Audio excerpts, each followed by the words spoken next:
Thank you. Hi, everyone.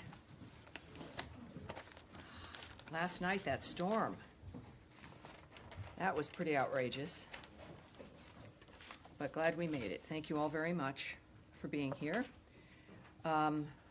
Popular today in the back. Hi, everyone. Hi, everyone at home.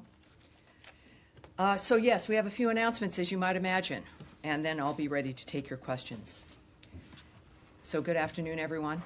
Secretary Rubio is in Kuala Lumpur for the ASEAN-related foreign ministers' meetings and bilateral engagements, reaffirming the United States' commitment, our enduring commitment, if I may add, to a free, open, and secure Indo-Pacific. Earlier today, he participated in the ASEAN-U.S. Post-Ministerial Conference and held meetings with Malaysian Prime Minister Anwar and counterparts from Malaysia, Russia, Japan, and the Philippines. As the Secretary has stated, the Indo-Pacific accounts for 2/3 of global growth and remains a central focus of U.S. foreign policy.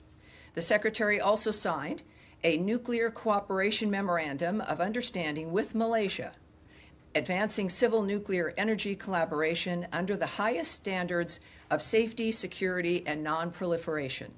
Negotiations toward a 1-2-3 agreement are underway, and once finalized, it would permit the transfer of nuclear material and equipment for peaceful purposes, further deepening bilateral energy, security, and economic ties.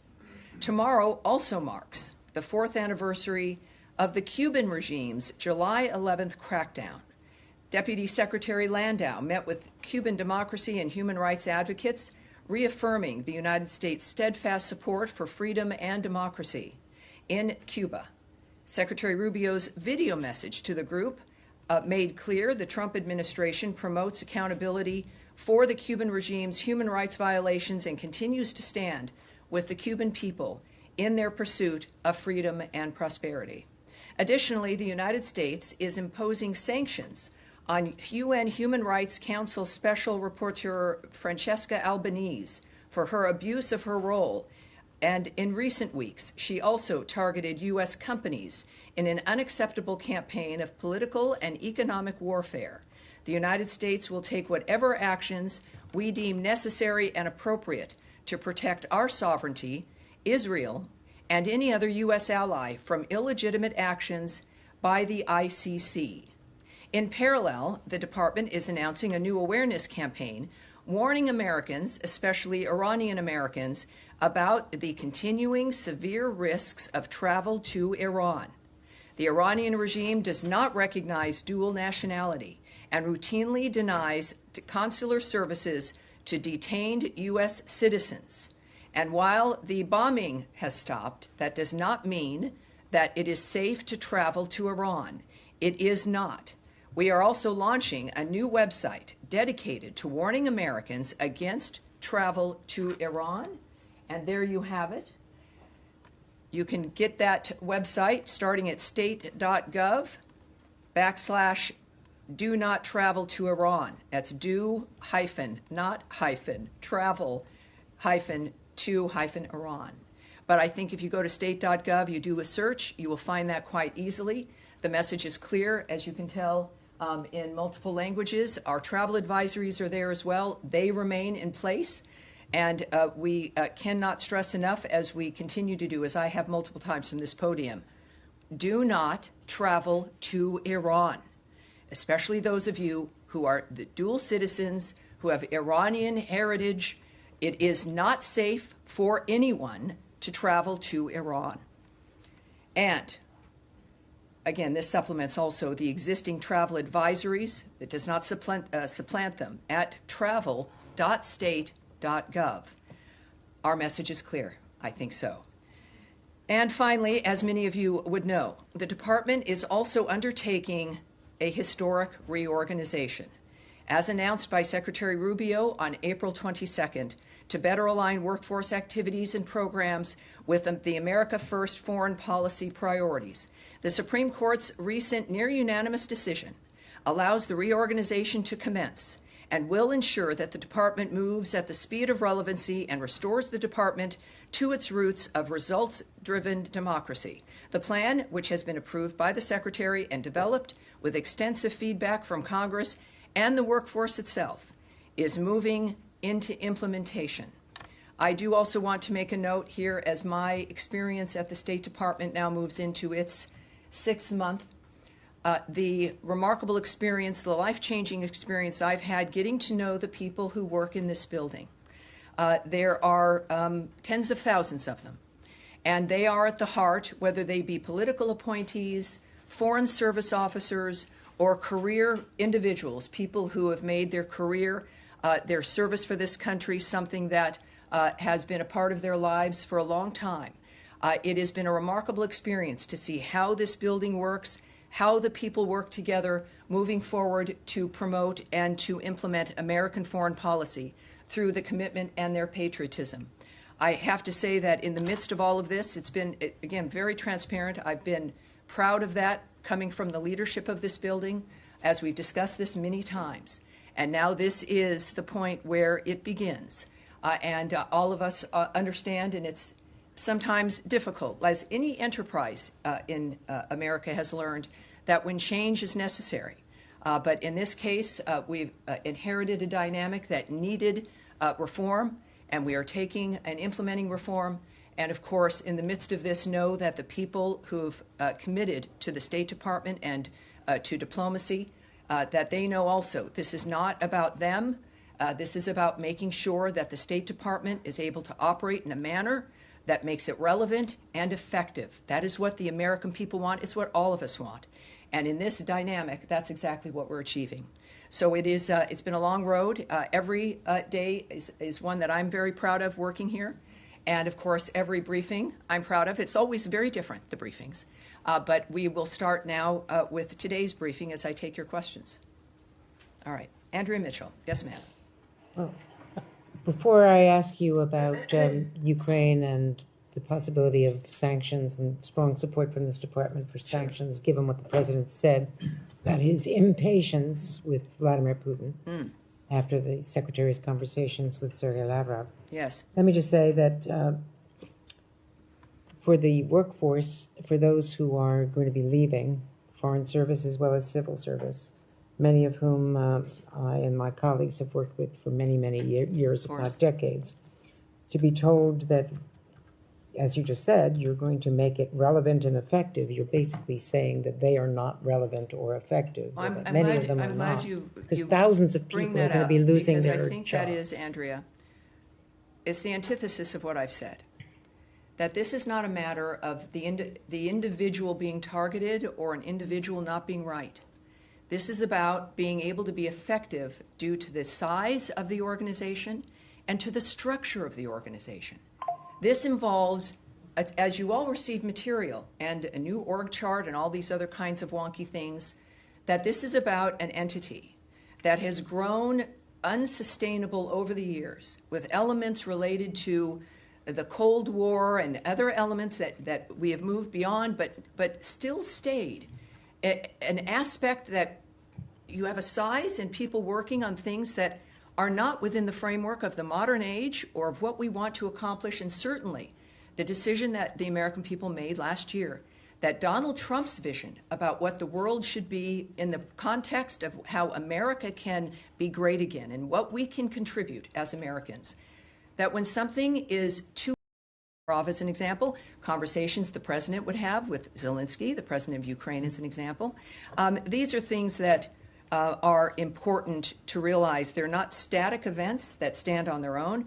They are part of a fluid dynamic of conversations and negotiations. We are, as the president has said and the secretary has said and engaged in, we'll speak with everyone because every step makes a difference in the decision that you have to make in the end. And that's where we're at. The final thing is an Israeli airstrike hit Palestinians near a medical center in Gaza today. It killed 10 children and 6 adults. I'm wondering if there's been any outreach from the U.S. government to the Israeli authorities to take any steps to ensure civilians aren't killed in this?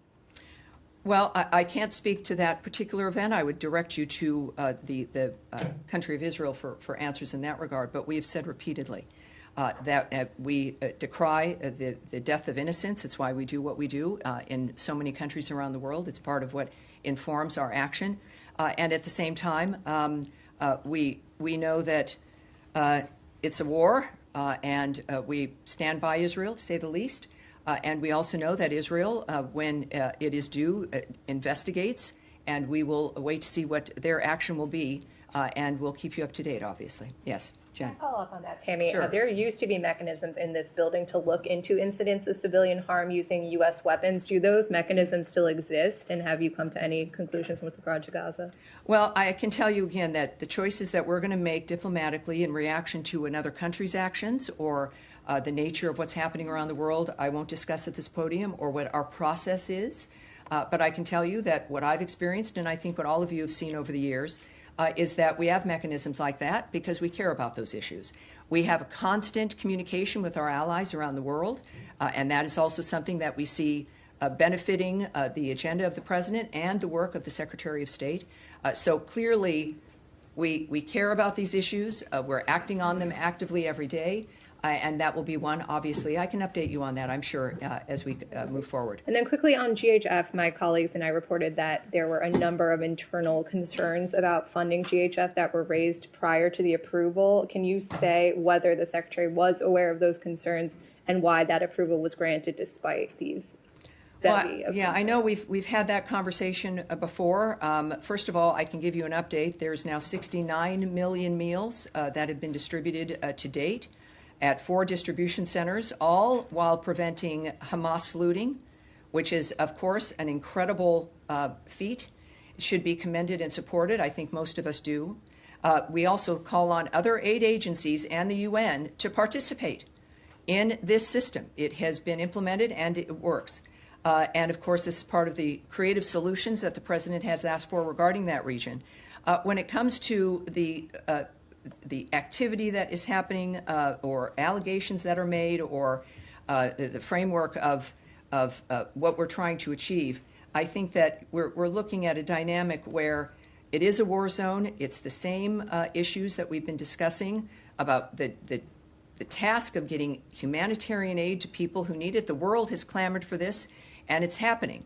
And I think at this point, when we look at the nature of the number of meals that have been delivered and the efforts that have to be taken to save those lives, it is to be commended. It's not, certainly nothing will be perfect. I've said this before, that it can't be perfect because it is an unnatural, obscene environment.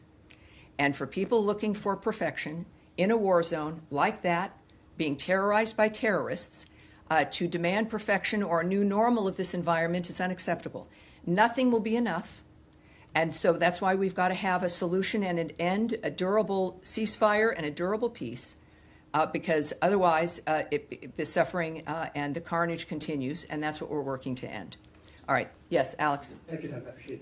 I want to go back to Ukraine, press you a little bit more, if I may. You said the Secretary will inform the President about the new ideas. At what point do you guys are planning to inform the Ukrainians? I'm sorry, what are we? Ukrainians. I mean, they are in the talk. Obviously, I'm not going to speak about every conversation or connection we have with partners that we're working with every day, all the time. The communications don't just happen when you hear about it in the news or if there's one phone call that's talked about.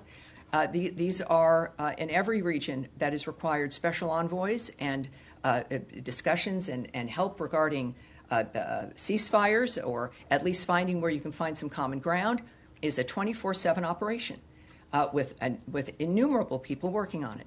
So when it comes to the Ukrainians, our friends, President Zelensky had a fabulous phone call with President Trump.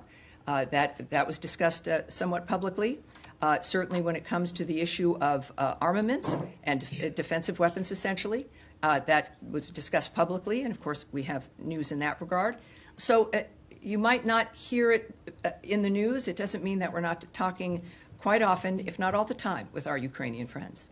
Thank you. And going back to Andrea's point earlier, we all heard just 2 days ago from the president that he expressed his frustration of Putin, yes, saying that he was lying to him. Mm-hmm. And then we also have seen past few days, Russians have been engaging in record-breaking attacks, Kiev or other cities. Why do you think Lavrov deserves a secretary-level meeting, given all this background? Well, again, a lot of people didn't think Putin should be talked with at all during the last administration. He wasn't talked to for 3 years. That's not a way that you can come to some kind of understanding or agreement or an effort to stop any carnage and the suffering. You've got to talk to everyone at any point when it comes to those who are involved in the situation. To say nothing of the leverage that we have with the ideas and the power of President Trump, and clearly the effectiveness of Secretary Rubio in the midst of this. At the same time, the escalating Russian attacks, the president's been clear, they're abhorrent. I can say to you here that we strongly condemn Russia's escalating attacks on Ukraine and extend our deepest condolences to the victims and families of those killed. Every week, we see reports of Russia setting new records for the scale of its aerial attacks. Every nation wants to have records, but not that kind. As Secretary Rubio said today, we've seen an acceleration of attacks. President Trump's #1 interest is to stop people from dying and the destruction that's going every single day.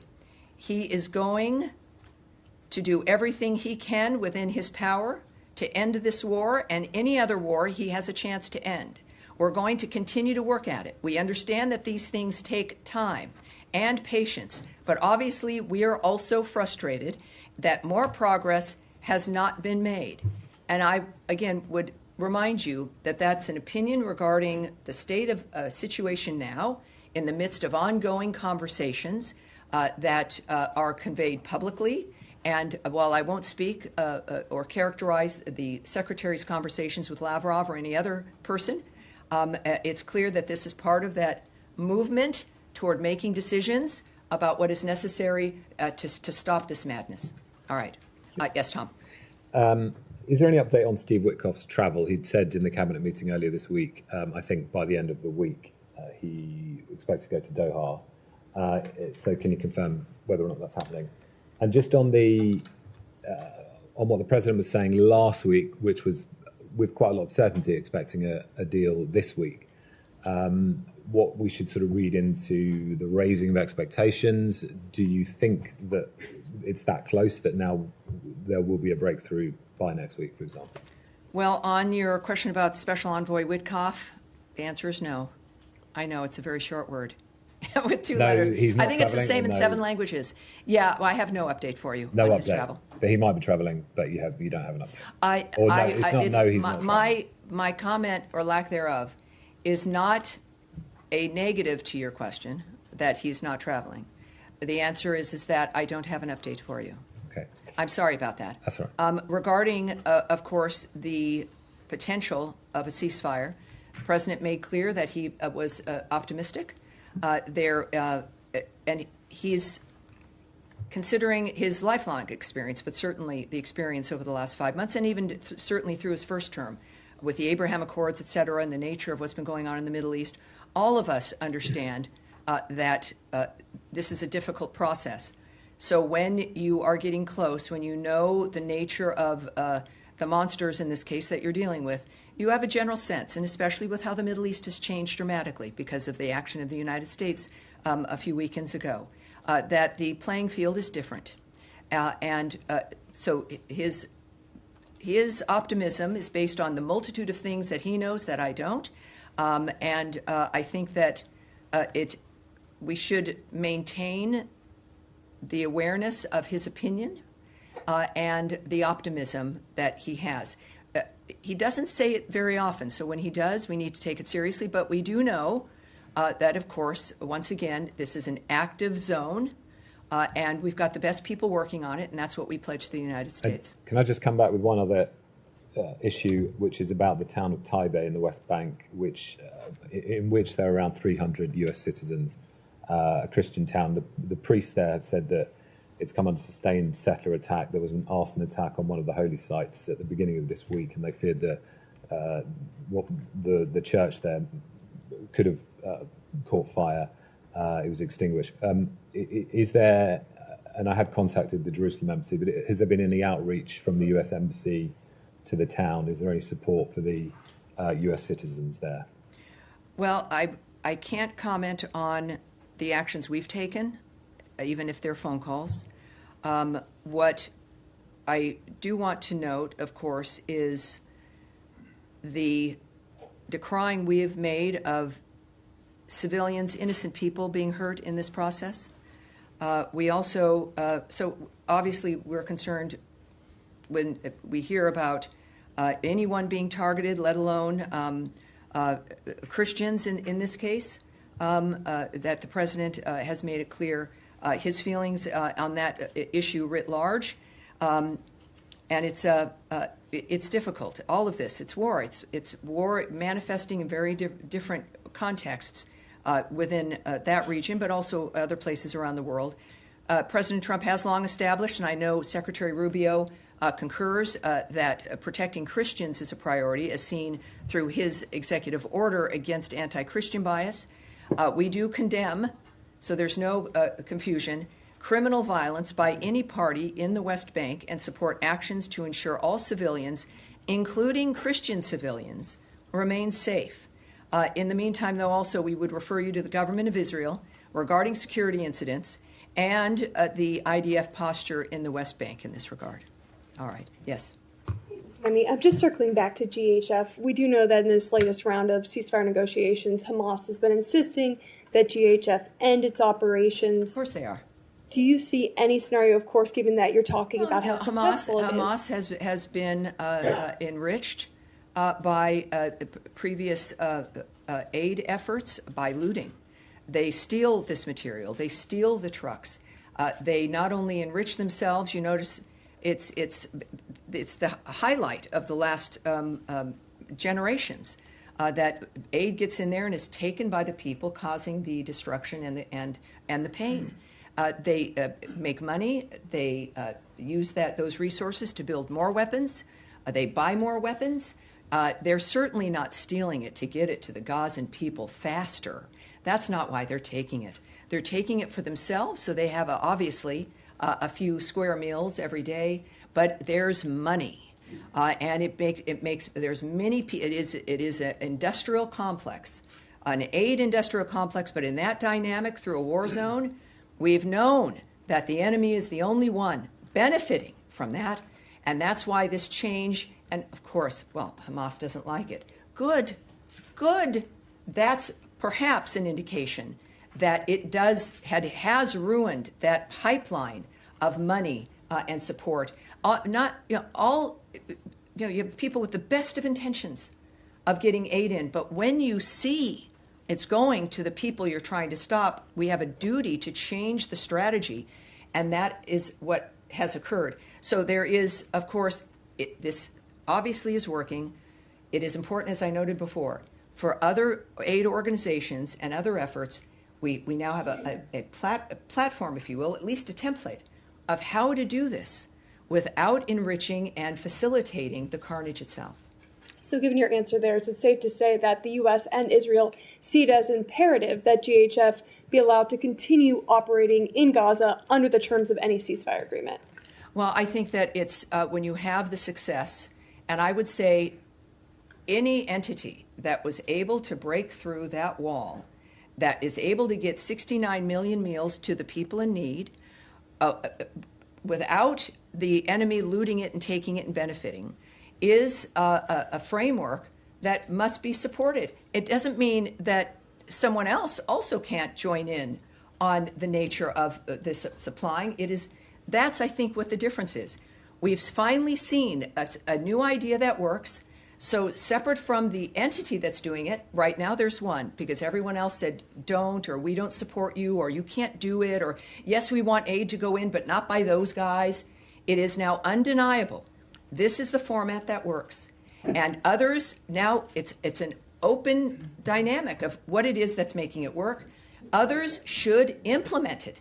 Others should come in. There is no excuse to stand on the sidelines either because of envy or because of a political consideration, because all of this transcends those things. It's about feeding people, feeding those children. And this is a dynamic, obviously, that works, and we hope will continue to work. Saeed. Thank you, Tammy. Two quick things. Yes, sir. On Albanese, yes. On the timing of imposing these sanctions, does it have anything to do with her tweet the day before that basically,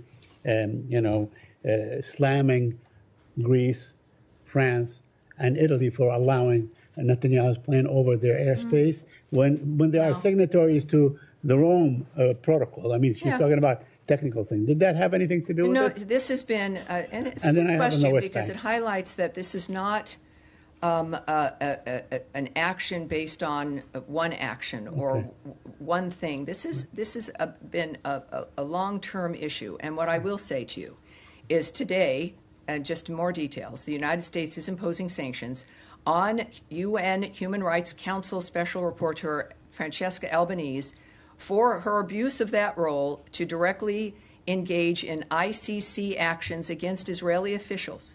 In recent weeks, she has also targeted U.S. companies in an unacceptable campaign of political and economic warfare. As the President's executive order, EO 14203, makes clear, the ICC's actions set a dangerous precedent for lawfare that endangers our national security and foreign policy and infringes on the sovereignty of the United States. The President declared a national emergency under the EO that emphasizes, quote, the United States will impose tangible and significant consequences on those responsible for the ICC's transgressions, which would include blocking of property and visa restrictions. The United States will take whatever actions we deem necessary and appropriate to protect our sovereignty, to protect Israel, and any other U.S. ally from illegitimate actions by the ICC. That's why that occurred. Okay, and one Yes, sir. quick follow-up on Tom's Yes. West Bank thing. Now, we have seen really, a spike in settler violence in the West Bank. And, whether it's in places like Musafir Yatta, where they basically, there was a big film about it and so on that won the Oscar and so on, but also in other places, in the Jordan Valley and so on. And my question, who is in the State Department following up on these incidents? I mean, how do people, including Palestinian Americans that live in my village, for instance, some of my relatives and so on, who do they go to when they say we have been subject of attack by settlers and so on? Well, obviously, first of all, Israel, of course, it's the government of Israel who they go to. Israel is an ally. But when you say who in this building works on this, I'm going to answer that. Yeah, okay. This is, and I've said this before, a lot of people don't know how the State Department works. It's not a bunch of people in suites, typing things down. Some people are. I do that sometimes, but I don't have a suite. But it's thousands of people, you guys. Right. It is thousands of people in bureaus that are assigned to regions who work literally, and they have, people assigned different times of the day and the night, who are working all the time looking at the nature of what's occurring all around the world based on where their region might be. And of course, this region, involving, of course, the Middle East, is very busy. I see them almost every day. And during the briefing days, we sit down and I get briefed by these people, these experts, who watch everything that's happening, who are talking to everyone, who know what's occurring, who know where the policy is moving, who know what the secretary is thinking, or at least what his trajectory might be. I then blend into that with what I know from leadership as I work in this building. So when we say, who cares? The American people care. The State Department cares as a collection of the American people who have committed to this work specifically, which is not easy and does not make anyone rich, because they care about the country and they care about what happens around the world in the relationship of making sure America stays safer, more secure, and more prosperous. That's who cares, and that's who's working on it. Thank you. Yes, sir, right there behind. Okay, so, Yes, sir. Thank you so much, Tammy. Just a follow-up on Saeed's question as well. Is the Office of the U.S. Security Coordinator in Jerusalem still working under General Michael Flynn, I believe? And because recently there were a few reports indicating that there was a visit to Noor Shams refugee camps. Let's stop right there. Let's stop right there. This is moving into gossip and a report or reports of something. We can save everyone's time because we're moving out of my time. I will not comment on things that you've seen in a paper somewhere or reports of wanting gossip or my speculation That won't happen. I will have it taken back, your question, in the event there's something we can get to you. But Please. we're going to move on from that. Yes, Yes, sir, go just ahead. a quick follow-up. No, we are going on. That was your chance, sir. No, sir, right there. Thank you, Yes, Tammy. On the optimism expressed by the administration on the potential ceasefire in Gaza, and Yes. particularly the distribution of humanitarian aid, Yes. are there plans in place to stop the firing on Palestinians trying to get that aid? Well, if we've been demanding for a long time, there's one group there, it's just horrible, that will not stop shooting people or lay down their weapons. Hamas. They could lay down their weapons. There are fewer of them, we will have to admit, since the beginning of this war. And they also won't release the hostages. So part of the ceasefire plan, of course, you have a ceasefire when people stop shooting.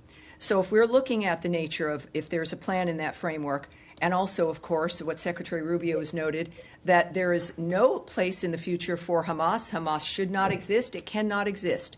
So in that context, yes, the firing on anyone who is attempting, who's an innocent civilian, who's attempting to get something or just living their lives, the Gazan people have been the first victims of this horror, as they have been controlled for generations by Hamas, by terrorists, by those who don't care about them. So the peace that President Trump wants and Secretary Rubio is working for aims, to say the least, of ending that across the board, no matter who might be doing it, but certainly those who are controlling that framework now and the ones with the weapons, and that would be Hamas. Yes, at the end of the row here. Anthony Mershak from MTV Lebanon. Right, so welcome we're aboard. asking about Thank you, sir. Beirut. Could you please clarify the Special Envoy Tom Barak's recent comment stating that Hezbollah has a political wing? Had the U.S. position changed regarding the distinction between Hezbollah's political and military branches? I have a few things I can say to you. First of all, our position has not changed. Hezbollah is a designated terrorist organization, and we do not distinguish between its political or armed wings. As Ambassador Barak said while in Beirut, Lebanon must utilize this moment to make progress, and that includes progress on disarming Hezbollah. And at the same time, Ambassador Barak, he's the ambassador to Turkey, as well as, of course, our special envoy for Syria. I'm not going to characterize his diplomatic conversations in that regard at all, but he has said publicly that he has been very satisfied with the initial response by the Lebanese government, but now it's noted that they're working on details in this regard. And on the security front, the Lebanese armed forces have made progress on disarming Hezbollah in the south, but there is still more to be done. So as he said, Ambassador Barak, while in Beirut, Lebanon must utilize this moment to make progress. And we do not want to see Hezbollah or any other terrorist group in Lebanon recover their ability to commit violence and threaten the security in Lebanon or in Israel. And I will take one more. You, sir, in the white shirt. Thank you. Other journalists from Azerbaijan, and recently Secretary Rubio said he hopes to see a peace agreement between Armenia and Azerbaijan soon. And today, Azerbaijan President Ilham Aliyev and Armenian Prime Minister Nikol Pashinyan met in Abu Dhabi. Is there any connection between Secretary Rubio's remarks and this meeting? And does Washington currently have a concrete plan or proposal to support a peace agreement between Armenia and Azerbaijan? And my second question is... Let me answer that, okay, because, get me while it's right here on the front, and I will take your second question, okay, and then that's likely going to be it, because we have a thing. First, regarding the peace process, the United States supports those efforts to promote peace and stability in the South Caucasus. We also are tracking the referenced press reports in general and don't have any additional information to share. But as you know also, I think the Trump administration and Secretary Rubio's approach speaks for itself. And his remarks at the cabinet meeting is that this is an administration working for peace. They will do and go wherever they need to go. It is not waned. It is because it is the core of the commitment to making America great again is improving, of course, the condition of the world around us. And your second question? And my second question is, for several months now, there has been no U.S. ambassador appointed to Azerbaijan. Could you please clarify if this delay is due the procedural and technical reasons, or if there are any political consideration behind it, and how does the U.S. government view the importance of having a full ambassadorial presence in Baku at this time? Very, very good question. I don't have the answer to that right now, but we will take it back and get it back to you in the full context in which you answered it. All right, you guys, that's it right now. Thank you very much. I will see you again next week, but there will be, of course, updates on everything we're working on throughout today and tomorrow. Thank you. Have a great rest of your day, everybody. Thank you.